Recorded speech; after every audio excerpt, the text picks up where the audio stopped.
I feel like with the Grand Theft Auto modding community, there are a ton of surprises that you can find if you dive deep enough. And one of those surprises is this mod that I've seen barely anyone talk about over the years, that I only learned about from a random comment on one of my videos, telling me to check out this mod called Hell on Wheels. And despite the name sounding like some racing title, I was not expecting this to be what is essentially a biker DLC-like mod for San Andreas, akin to something like Lost and Damned for GTA 4.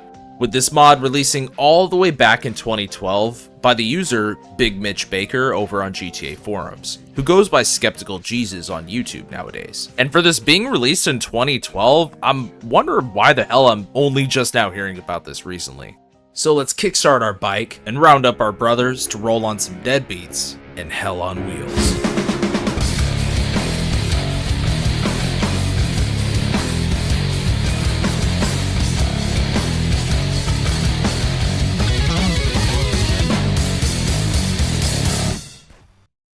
Hell on Wheels takes place in the sunny state of San Andreas, on the cusp of the new millennium in 1999.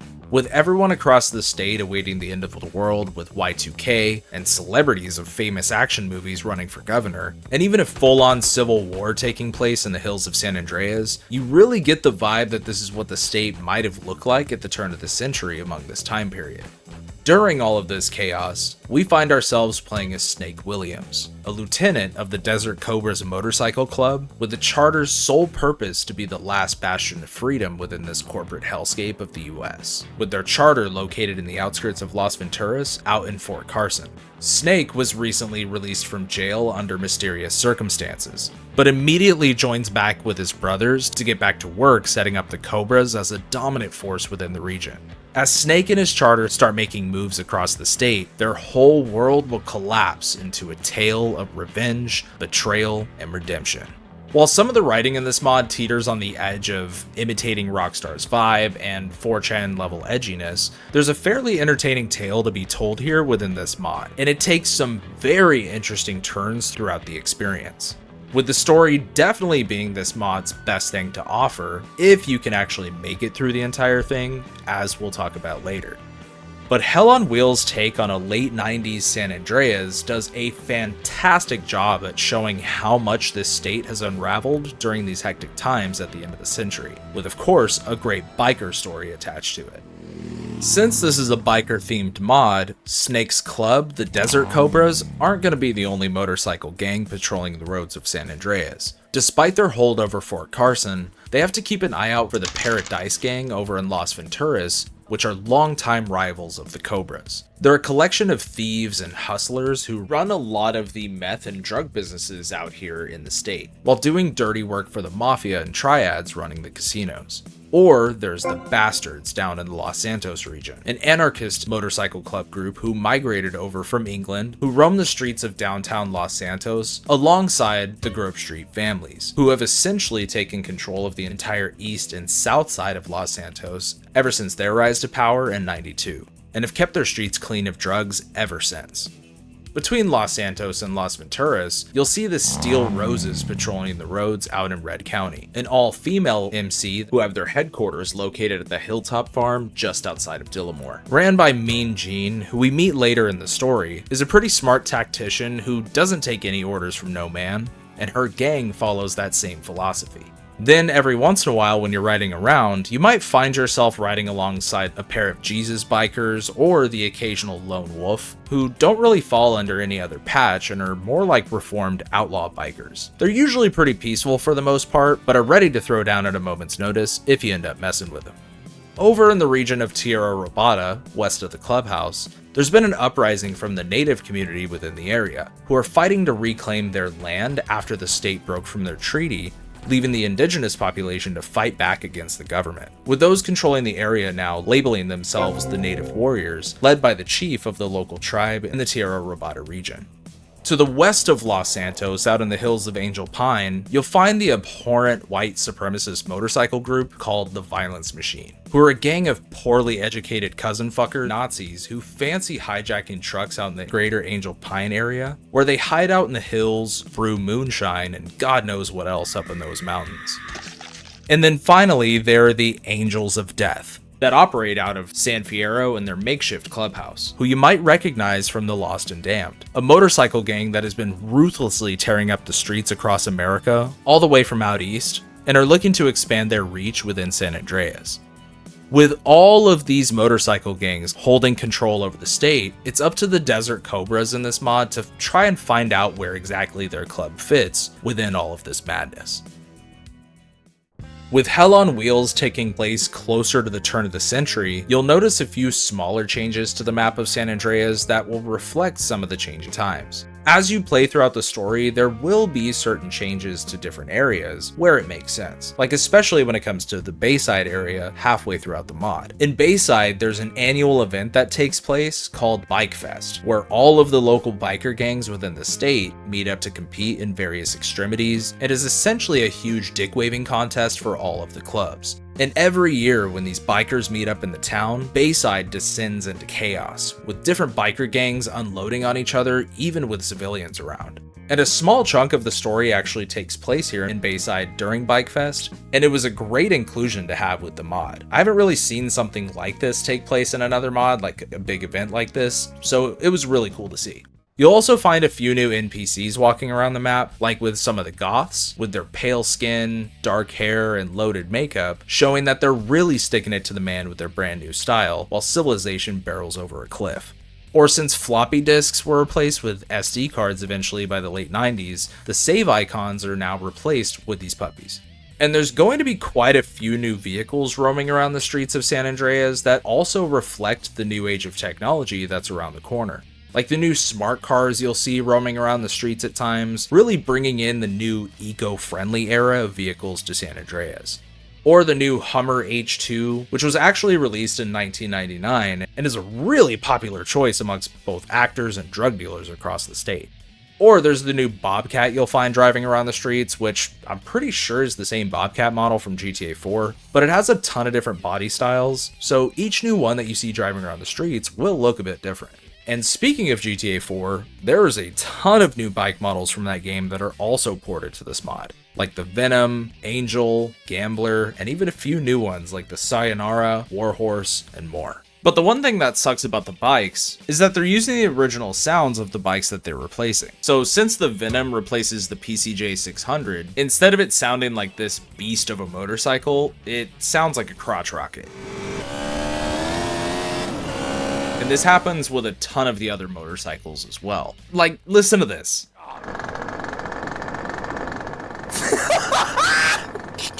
I don't know, man, it just misses the oomph that these motorcycles can have, you know?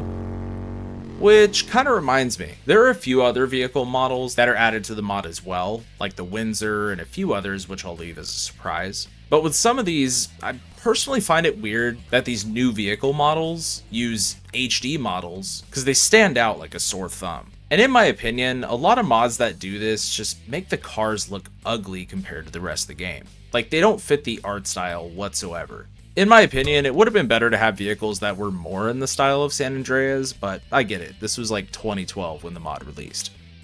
But if you don't want to drive around everywhere and just want to take a load off and travel somewhere pretty quickly, you could stop by one of the mini bus terminals located around San Andreas, and they'll take you to several different locations for a small fee, which is a nice little fast travel system added to this mod. Besides story content though, there is a ton of different side gigs that you can do to make you some extra cash or even help out the club in some fashion. For example, you can find these Daredevil locations, which are essentially stunt jumps on crack that have you pulling off these wild ass stunts and net you a small cash reward if you can complete them. Or later throughout the story, you'll unlock the option to be able to hijack Secura cars from GTA 3. Which will spawn randomly on the map driving around, and if you steal one and bring it back to a set location, you'll get a huge lump sum of cash for you and the gang. Or you can find gang trucks that are driving around the state in respective MC areas, where if stolen and brought back to the clubhouse, will net you either some cash, guns, or armor to help you later down the line. Plus, there's also random events you can come across while Snake is off mission, much like in later Rockstar titles, that I personally recognize as Strangers and Freak missions, which are these random off-the-wall side stories that you'll find out in your travels if you explore the map. And some of these can range from helping out eco-warriors out in the hills of Red County for a bag of weed, to discovering a seemingly haunted manor on a hilltop outside of San Fierro, and helping out the owner with one last task. Or hell, even finding Elvis living on the outskirts of Las Venturas. And even with BIKEFEST, like I mentioned earlier, there's like 6 different things that you can do there as well to make even more cash. Like a wheelie contest, an ATV race, a fight club, and more. There's no shortage of things to discover here during Snake's time in the state, and I found myself easily playing this for a total of around 15 hours after counting up all my footage. There's a ton of content here. But one thing that this mod had a huge missed opportunity with was adding an updated roster of tracks for all the radio stations in the game. Seeing as it's the late 90s, hearing some tracks from the turn of the century would have been a great inclusion. But thankfully, a mod released by both Jessica and Junior at MixMods called Original Radio Extended that released a while back, and it adds a ton of new tracks from the 90s to the radio. So I downloaded the alternate version of this mod to replace all of the old music, and it actually fit the vibe of this mod really well, especially with Radio X, K-Dust, and hell, even the new songs on K-Rose. So if you want to boost the experience a bit with a few more mods, I'll leave a link for the ones that I use down in the description in case you want to use them for your playthrough. Now, before we jump into the story, I just want to go ahead and give you a fair warning. This mod is extremely buggy.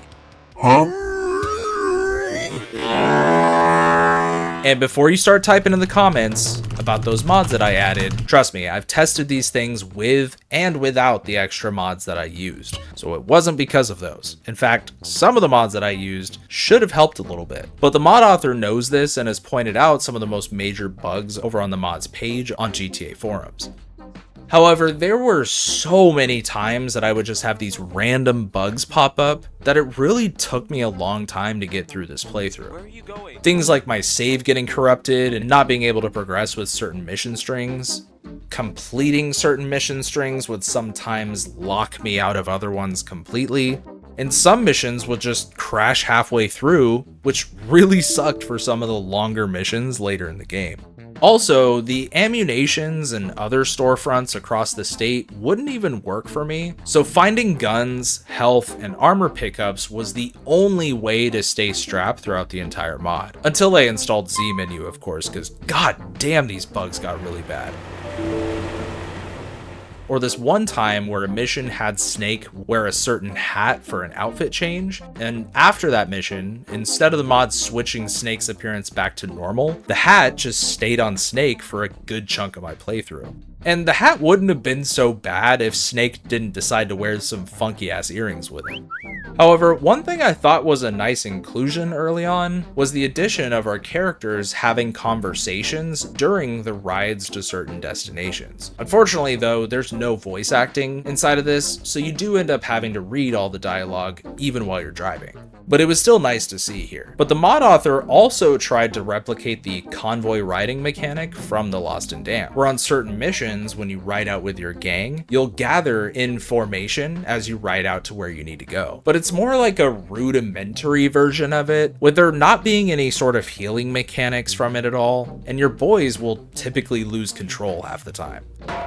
Or hell, some characters will just get outright stuck on the environment on their way to your destination, just like when we were heading out to BikeFest in Bayside. But thankfully, you can usually just drive straight to the marker in all of these instances, so you never really have to rely on your boys being there if you end up losing them. But it still breaks the immersion quite a bit when you see your boys just flying off the side of the road or getting stuck on some cars.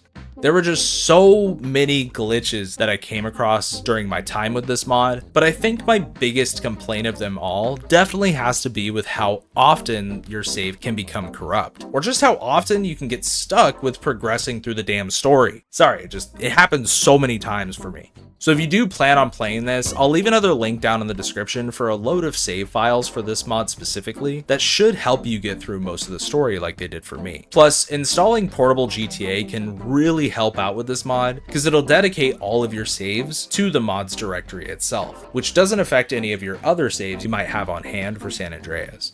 Oh yeah, and one last thing, Snake has 2 sets of ears on his head.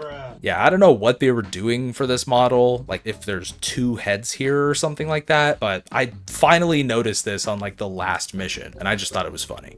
Now, moving forward, we are going to be talking about the entirety of this mod's story, because admittedly, if you're having issues getting through the story because of bugs or save issues, this might be a good breakdown to kind of see what exactly happened here in Hell on Wheels. Otherwise, there will be links in the description down below if you do want to play this mod for yourself and live that biker lifestyle. Otherwise, skip to the time code if you want to get my final thoughts on the mod. Still here? Alright. So, back to the beginning. Right from the jump, Snake gets discharged from the local jail in Fort Carson, where the sheriff tells him that someone must have been pulling some strings to get him out of here, and he better not see Snake get into any more trouble. But Snake tells him, "Fuck off, pig," jacks a bike right in front of him, and drives straight back to the Cobra's clubhouse to meet up with the rest of the gang. From here, we meet both Rusty and Animal to tell him that we just got out of the slammer, and they immediately invite Snake to go out to the titty bar a town over to celebrate. Once we get there though, a group of the Paradise gang roll up and interrupt our celebration to try to get in our faces. So we kick their asses to show them up a bit. Look where you going. And the mission completes, but the boys just disband from here, so I guess our celebration got ruined. But after heading back over to the clubhouse, we meet up with Pops, the leader of the gang, who is pretty much like a father figure to all the Cobras, who we see talking with the chief of the native warriors. And after a brief discussion with him, he has us take the rest of the gang on a Venturas run, where we'll head over to collect the winnings on an upcoming poker game. And as we head over there, we're introduced to that convoy mechanic that I mentioned earlier, which I'm not gonna lie, it looks pretty dope right here. So we roll up to the Caligula's casino, where during the poker tournament, another group of Paradise show up to pay us back from earlier, leading to a shootout within the casino and solidifying our feud between our clubs. From this point, we can pick up missions from one of the local mafia bosses named Vito Vento, who recognizes Snake and says he's got some work for him to do to make up for causing a mess in their family's casino, and maybe make some money on the side. So we end up helping them out with a few tasks, but they end up trying to pull a hit on Snake after we help him out, leading to a choice where we can either kill Vito or get our money back from helping him steal from the Four Dragons casino. But the choice doesn't really make any difference in the overall story, so I ended up just going to get my money back. Although I really should have went and beat Vito's ass for trying to turn on us like that. Going back to the club though, Snake ends up doing some errands for some of the boys and is eventually tasked by Pops to take out both the sheriff and the mayor for sticking their nose a little too deep into the club, which will leave Fort Carson entirely to the Desert Cobra's control. Shortly after this, Snake notices Pops is talking to some G-Man looking dude, but he brushes it off once Snake asks him about it and informs him that an Angels of Death member is supposed to be coming out to size up the club, and has Snake take him out before they can report back. Hopefully this doesn't come to bite us in the ass like last time. 1 minute, 37 seconds later. You snap. Well, Pops got his head popped by some sniper up in the hills. So Snake and the boys head out to hunt this guy down, and we find him hiding out in the quarry and take him out. Turns out the shooter and the boys that rolled with him was a member of the Violence Machine, those Hicks from Mountain Angel Pine. So at this point, with Pops dead and the club in shambles, they head out to Palomino Creek to go bury Pops. At this point, Snake asks a pretty good question. Why the hell would the VMs ride all the way out to Fort Carson just to kill Pops? Animal just says that maybe the machines were seeing the power that the Cobras had in the region and wanted to take that power for themselves. But I don't know, man. Just seems weird for them to be all the way out here. So I kind of agree with Snake asking that question.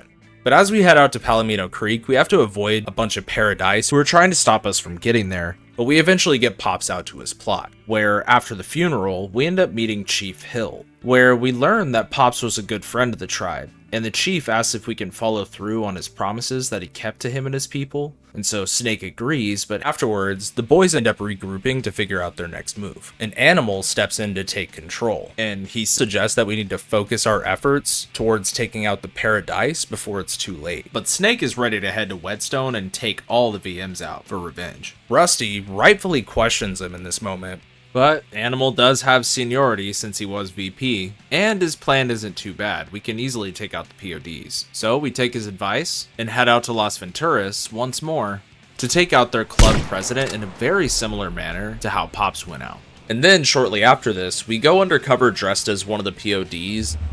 What on earth are you wearing? And sneak into their main headquarters at the V-Rock Hotel. Once we're in here, we have to blow up their meth lab located in the RVs in the back.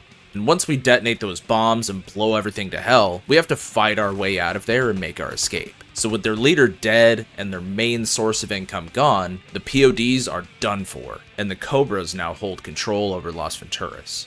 During this time, the Native Warriors mission opened up, so I ended up going out to one of their camps to help out the chief and his tribe with their efforts of pushing back against the government.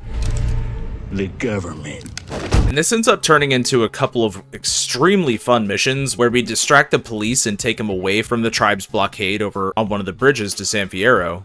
And then we also have to hunker down and fight back against the military over on their reservation.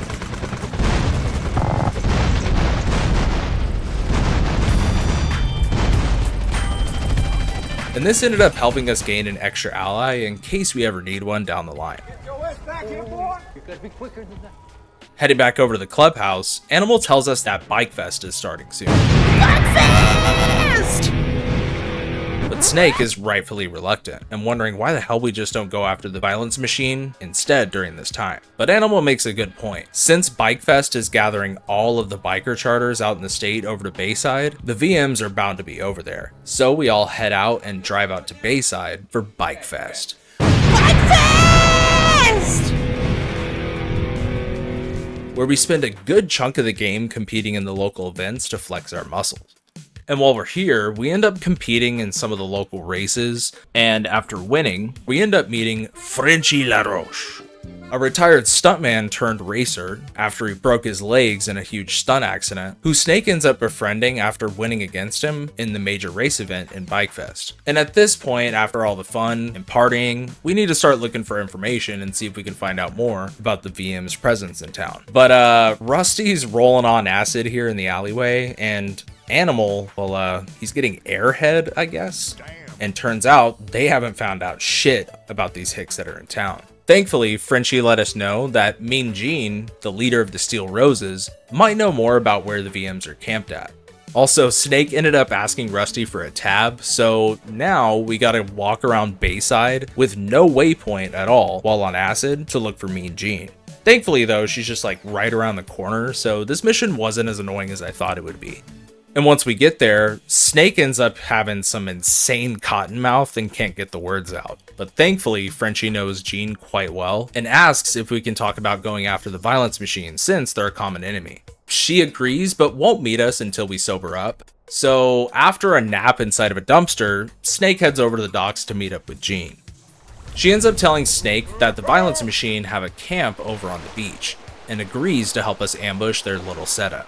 So we head over and demolish the entire group of hillbillies, but it only looks to be a small group of them, and none of the higher level members of the club were inside of that group. So Jean tells us to head over to her club's farm whenever we're done with BIKEFEST, so that way we can find out more about the VMs. From this point, since the gang is split up with no one to really lead and get the gang going in a certain direction, it's kind of up to Snake to figure out more about the Violence Machine Club before we set out to avenge Pops. Rusty is set on getting more guns and equipment for the club, so he ends up having us steal a noose delivery out on a shipping boat.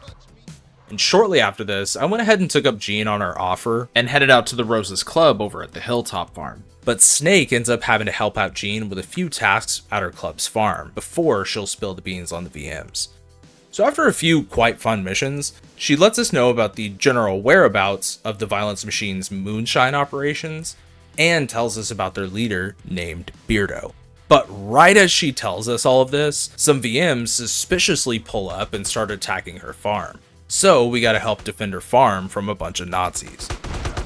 But after we help her out and learn what we need from Gene, we head back to Fort Carson and see what the hell Animal is doing, since he wanted to be the one to call the shots earlier. And Animal's attempting to start up a drug business within the group, but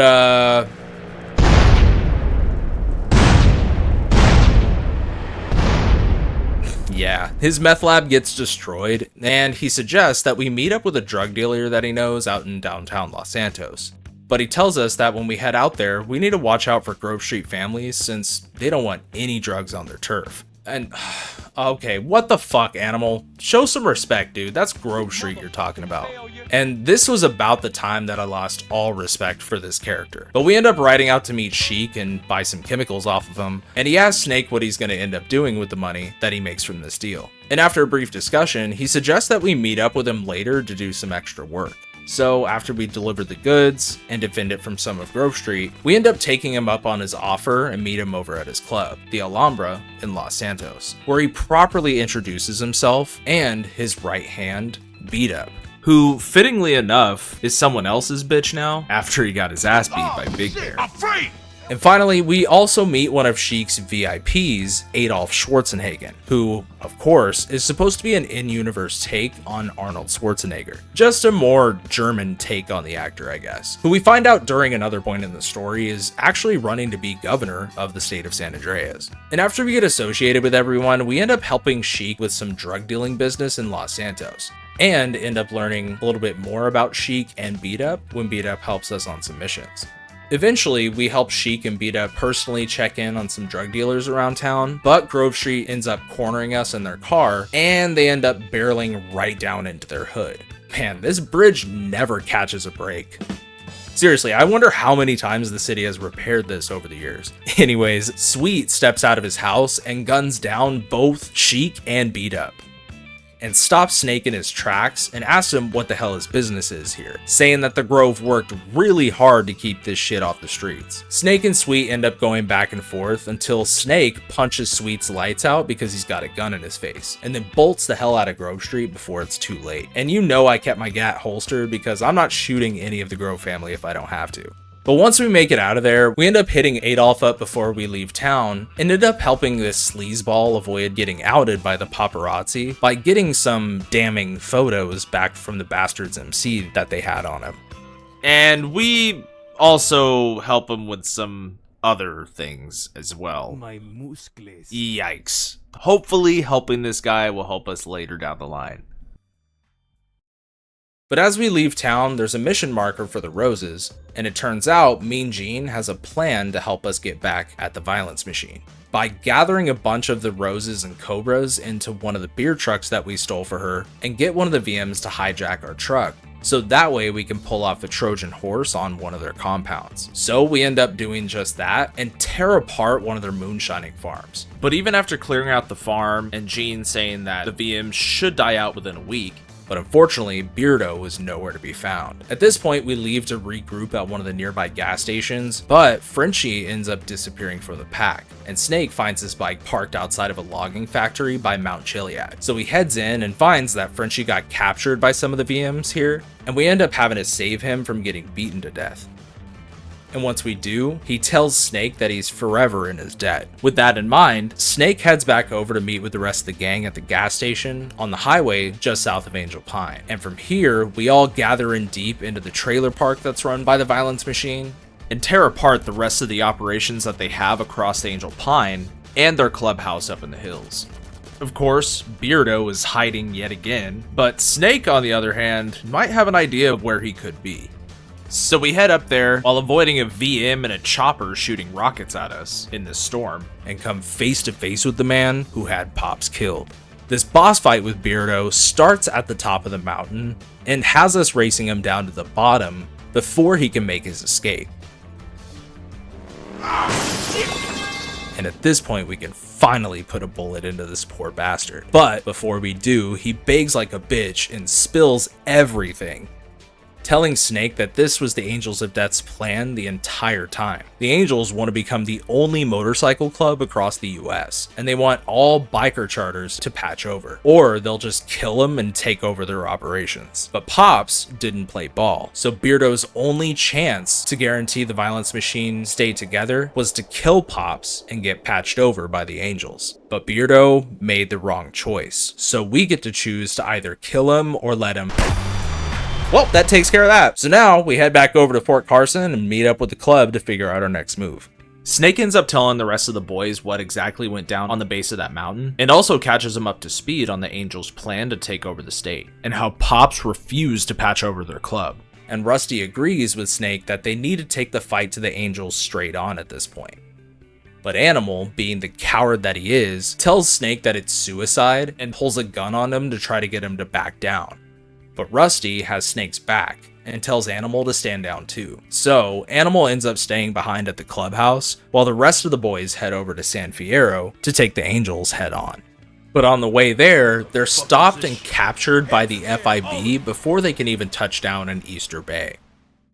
One of their agents pulls Snake aside and tells him that he's had an eye on the gang for some time now, with this being the same exact guy that we saw Pops with way earlier in the story. Turns out this is Agent Smith, an FIB agent who's a part of Project Mongoose, an anti-biker task force who keeps tabs on all of the criminal activities that biker gangs have been getting up to across the country. And although they were originally targeting the Cobras for their efforts in Fort Carson and the surrounding area, they turned their attention to the Angels of Death since they've been taking control of a large portion of the country and started bleeding into the state. They recently apprehended a biker named Big Red from the Angels charter from Carcer City, who was headed over here to San Fierro for an upcoming gig. So Smith forces Snake to assume Big Red's identity to infiltrate the Angels of Death and find any dirt that he can on them in order to clear the rest of the gang of their charges and release them from the state's hold. So without any other choice in the matter, Snake ends up doing exactly what he's told here and infiltrates the Angels' headquarters in San Fierro,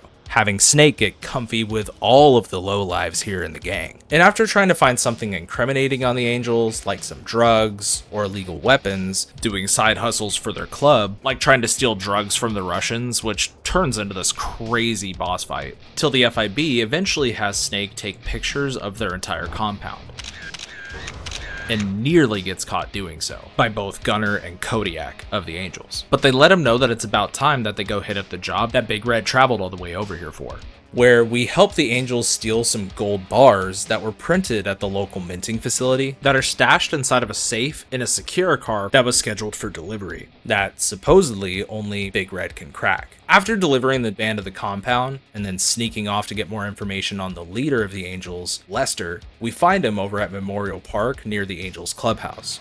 But he spots Snake and asks him if we were sent to kill him. But Snake diffuses the situation, and Lester tells him that the other lieutenants are waiting for him just down the street. So we meet up with him in a back alley, and both Kodiak and Gunner confront Red down in this alleyway to try to figure out why he hasn't cracked that safe that they've been working on. And while Snake is trying to come up with some bullshit excuse, Gunner tells him not even to worry about it because this guy over here has something else to say about it.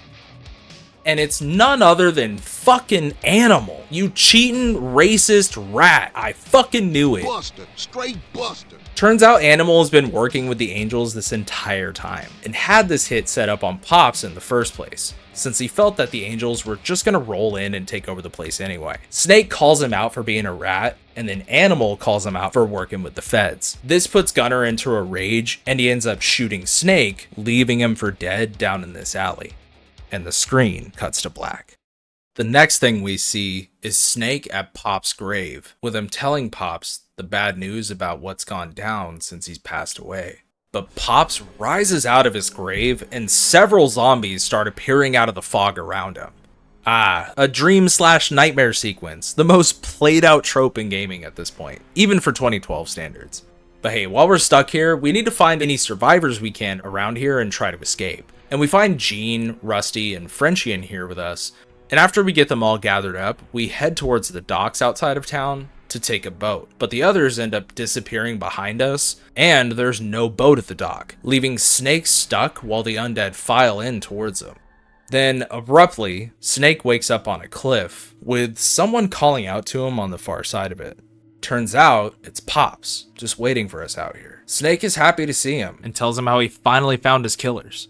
However, Pops tells him that the whole point of starting this club was to get the boys out of this whole whirlwind of violence to begin with, so that way they could live a life of freedom. And he tells him at this point he should give everything up and just go live a normal life, to save himself from dying by pursuing this life on the road, and to remember to wake up before he hits the ground. Wait, what? Oh, fuck!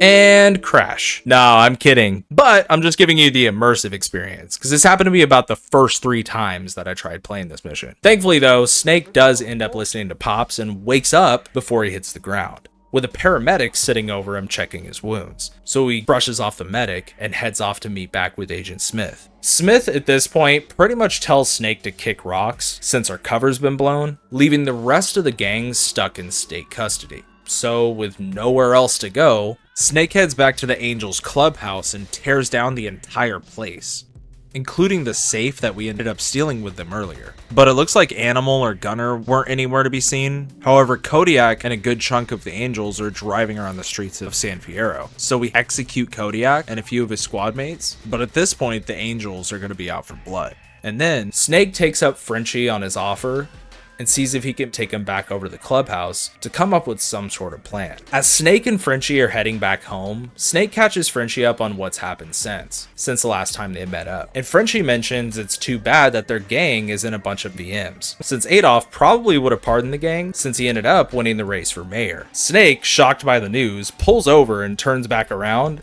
and heads over to break up Adolf's inauguration speech, so that way he can pay us back for all that dirty work that we did for him. So he lets out the entire gang from jail, and we gather them up and head back over to the clubhouse to figure out a game plan at this point. At this point, the Cobras are at their lowest, with no sign of Animal and a ton of their dudes going missing. The only thing that we can do at this point is gather up as many allies as we can before the Angels show up at the end of the day. But that means having to gather up every single ally from across the state in a short amount of time, which Rusty points out would require a rocket ship. But we have the next best thing. Oh yeah! And if I'm gonna be honest, you have to have like precision with this bike in order to finish this mission correctly, unless you're using a trainer. So your bike skills have to be on point in order to finish this mission properly. And you have to complete even more tasks for these different characters once you meet up with them, all in a short amount of time. It's ridiculous. But anyways, we gather everyone and head back over to the clubhouse to get everyone ready for the showdown that ends up taking place at the ghost town over by the dam. From here, we gather most of the Cobras that we have left. The chief and his toughest warrior also arrive, and then Frenchie comes in to give us backup as well. But Rusty finds it odd that the Roses haven't shown up yet, but Snake hopes that Jean is good at her word. So we wait for the Angels to pile into the canyon, and we notice that the Roses end up rolling up behind them. Turns out they turned code on us and took the Angels' payout over our loyalty, meaning we're gonna have to face off with them too here in this canyon. And at this point, all hell breaks loose, with us fighting wave after wave of Angels and Roses. I end up losing most of my squad while we're here, with only Rusty, Frenchie, and the Chief by Snake's side at the end of it. But I'm pretty sure that's how it's supposed to play out. Because of how many times I've had issues with this mission, I never really got a chance to go back and see if there was a different outcome for this mission. But after we check up on everyone and see the chaos that just endured, we rush back over to the clubhouse, but it turns out the Angels got to it first while we were distracted and burned down the entire clubhouse, leaving the Cobras essentially left in ruin at this point. Snake tells Rusty that this is what Pops would have wanted. He wanted them to live normal lives away from all this chaos. So they both decide it's best to split up and head their separate ways.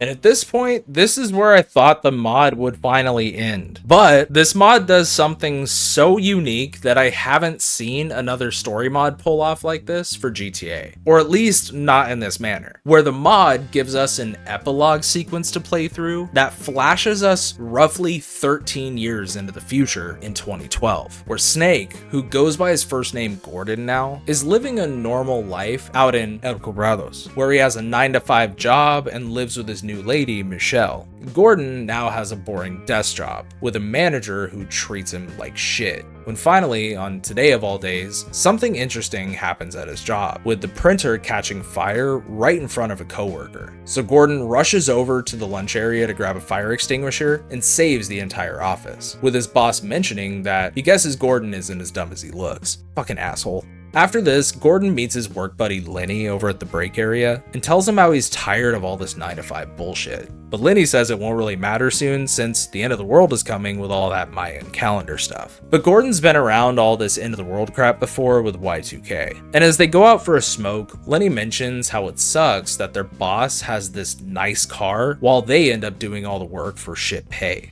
So Gordon, being fed up with all this shit, flips the asshole's car with a forklift that's parked nearby, with Lenny cheering him on the entire time. And shortly after they head back inside, his boss sees what happened to his car and he runs off to call his insurer. But shortly after this escapade, Animal and a couple other angels of death walk through the doors of the business and corner Snake at his desk, with Animal apparently hunting down Snake ever since that war went down. Snake's boss threatens to call the cops, but Animal just shoots him dead right in the office, with everyone else just freaking the fuck out. So Snake uses a fire extinguisher still at his desk and blinds Animal in the group, and escapes out of the back of the office to head home and get Michelle. But when he gets there, Animal's already grabbed her and tied her to his bike, and he rides off out of town with her strapped to it. So we need to chase Animal down and finally take his ass out for good. The chase leads all the way out to the abandoned warehouse out in the desert, where Snake has a final standoff with Animal. And in a last stand draw, straight out of Red Dead, we at last get to put a bullet in Animal, allowing Snake to finally avenge Pop after all these years. Michelle runs to Snake in a panic after this, wondering what the hell is going on. And Snake says that Rusty was right. The angels are never going to stop coming after him. He tells Michelle that he needs to leave her behind, and she needs to run off somewhere safe and just forget about him. Michelle pleads to stay with him, but he insists that one day she'll understand. So he heads out to find Rusty at a cabin out in the hills, who's shocked to see Snake after so long, with Snake telling Rusty one last time, "Come on, brother, let's go roll on some deadbeats." Bringing us to the end of Hell on Wheels. And damn, that's pretty ballsy to end the game on a cliffhanger like that. But to be honest, the story itself for this mod wasn't half bad, and I had a pretty damn good time getting through most of this game. Well, besides all of the glitches, of course. For the most part, this was a really well done, self-contained story that, even with that ending, still left things up in the air, which could have been the point that the mod author was setting out for that ending. Seeing as how there was never really a sequel released for the mod, and I was never really able to find anything online for a sequel ever being in the works. So who knows, maybe it's just left in the air by the end of it intentionally. Maybe Snake and Rusty succeeded in taking down the angels, with him finally returning home to Michelle. Or they could have died in a blaze of glory heading into their compound. The more I think about it though, I really love that it's kind of left up in the air like that. And it really made me appreciate the ending a bit more. So kudos, Skeptical Jesus. Despite some of the moments that were kind of predictable, like with Animal and, the occasional slur, this was a fairly decent story. And it would be awesome to see a remaster of some sorts in the future for this. Man, all I gotta say at this point is, where the hell has this mod been hiding for so long? This mod's story has to be one of the better ones that I've played in quite a while. But it's a damn shame that there are so many game-breaking glitches here, because it really bogs down the entire experience. Which is probably why the mod never really got a whole lot of attention in the first place. Or it could have been the inclusions with the writing I mentioned earlier rubbing some people the wrong way, which I totally understand. Regardless, I'm glad I finally gave this one a chance and decided to check it out. Hell on Wheels is something that feels like a hidden DLC for San Andreas that we've never really got from Rockstar in some way. And while the writing can be a bit edgy here and there, the story finds this interesting balance between serious and outright bonkers, where it almost bordered between San Andreas and Saints Row 2 with its tone, which isn't a bad thing at all. In fact, if someone were able to remaster this mod in some way and fix up a bunch of the glaring issues the mod has, maybe fix up the writing a bit, and hell, even get some voice acting in there, this could easily be one of the best mods out there for San Andreas. But the massive game-breaking glitches can stop so many players in their tracks from progressing through this game smoothly, preventing this from becoming a great overall experience. But the story, if you can get through it, is well worth your time. And the mission design ain't half bad either. But if you do end up checking this out for yourself, which I do recommend despite the issues, I'll leave a link in the description for not only the mod, but also a collection of saves that should help you throughout the story if you end up getting stuck at any point. But if you're looking for something new to play in the GTA universe before GTA 6 gets here, well, come on, brother. Let's go roll on some deadbeats. If you made it this far, let me know in the comments down below if you've ever heard of this mod or checked it out for yourself at some point. I'd love to know what you personally think of it down below. Also, if you enjoyed the video, please make sure to leave a like and subscribe if you're interested in any sort of hidden gems within different modding communities, GTA mods, or custom-made content in general. Thank you so much for checking out the video today, and I hope you've all had a fantastic day, or at least a better one tomorrow, and I'll see you all next time. BladeO out.